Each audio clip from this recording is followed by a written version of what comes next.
Susan Mellon is celebrating her freedom tonight after spending 17 years in prison for a crime she didn't commit. Tonight, it was dinner with her family and a little shopping.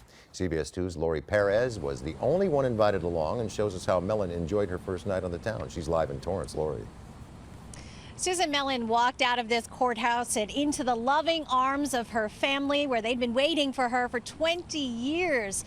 They were nice enough to let us follow them along for a little bit tonight as she took some of her first steps of freedom. This is an exclusive picture of Susan Mellon's first meal outside of prison, just after she made her first stop to Old Navy, of all places, for a sweatshirt on a cool night.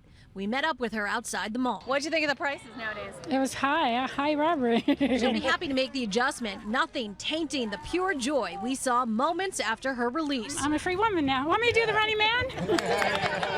Erupting when, after being behind bars for the past 17 years, she held her grandson for the first time. As she gets to know him, she'll have to get reacquainted with a son she barely knows. To be honest, I don't really have any memories of my mom. I just remember blonde hair. And two daughters who only saw their mom 5 or 6 times in prison. They say saying goodbye was too difficult. Saying hello is much easier. So on her first night of freedom, like families do, they spent time at the mall. Just to walk and be around people, it feels weird. Life outside prison will be a series of firsts, like her first cell phone, and she's eager to move on. But Mellon says she won't forget the life she created in prison, ministering to other women to keep faith.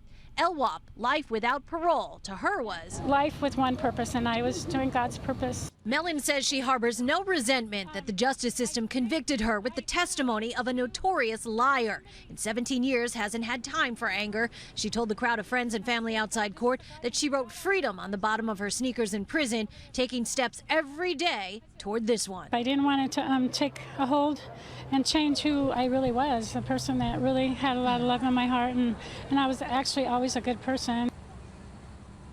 Attorneys from the Innocence Matters Project help her to gain her freedom, and now they'll help her decide what her next legal step should be and whether she should seek compensation for her conviction.